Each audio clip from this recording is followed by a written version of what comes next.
Hi dear, super കൺമണി സീരിയലിൻ്റെ promo വിശേഷങ്ങളിലേക്ക് എല്ലാവർക്കും സ്വാഗതം. അങ്ങനെ ക്രഷും അതുപോലെ തന്നെ കൺമണിയും കൂടി ഒരുപാട് സ്നേഹത്തോടു കൂടി തന്നെയാണ് ആ സിന്ദൂരം അണിയിക്കുന്നുണ്ട് കേട്ടോ ക്രഷ്. അതുകൊണ്ട് തന്നെ സന്തോഷത്തോടു കൂടി തന്നെ കൺമണിയാണെങ്കിൽ വീട്ടിലേക്ക് വരുന്നു. ഇത് കാണുന്ന ഗോകുലിന് ഒരുപാട് സന്തോഷമാവുന്നുണ്ട് കേട്ടോ. അപ്പോൾ എന്താണിത്, ഞാൻ കണ്ടത് സത്യമല്ലേ, ഇതെന്താ കാണുന്നതെന്ന രീതിയിലൊക്കെ ഗോകുൽ ചോദിക്കുന്നുണ്ട്.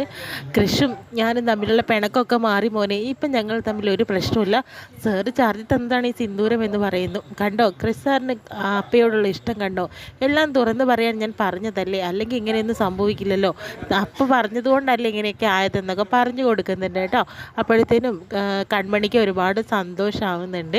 എന്തായാലും ക്രിസ് സാറിന് അപ്പയ്ക്കും അതുപോലെ അപ്പ ക്രിസ് സാറിന് ഉള്ളതാണെന്നുള്ളത് നേരത്തെ കുറിച്ച് വെച്ചിട്ടുള്ളത് തന്നെയാണ്.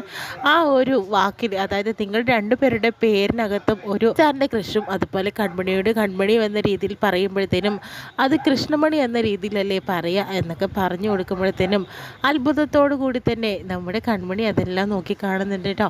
അപ്പോൾ തന്നെ കൺമണി ഞാൻ ആലോചിക്കുകയാണ്, ഞാൻ കൃഷിൻ്റെയും അതുപോലെ കൺമണിയുടെയും പേരിൽ പൊരുത്തം കണ്ടോ, ദൈവം ആ പേരിൽ പോലും പൊരുത്തത്തോടു കൂടി തന്നെയാണ് നിങ്ങളെ കൂടി യോജിപ്പിക്കാനായിട്ട് നോക്കിയിട്ടുള്ളതെന്നൊക്കെ ഗോകുൽ പറയുന്നുണ്ട്. അപ്പോൾ ഇവിടെ കൺമണിക്ക് നല്ല സന്തോഷമാകുന്നുണ്ട്.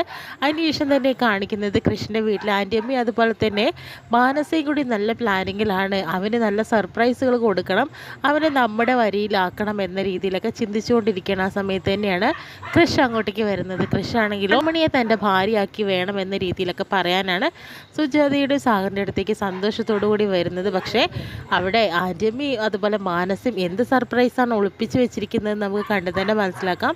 ഇത്രയും കാണിച്ചുകൊണ്ടാണ് ഇന്നത്തെ നല്ലൊരു പ്രമോ വിശേഷം കഴിയുന്നത്. നാളെ നല്ലൊരു എപ്പിസോഡിന് വേണ്ടി നമുക്ക് വെയിറ്റ് ചെയ്യാം കേട്ടോ.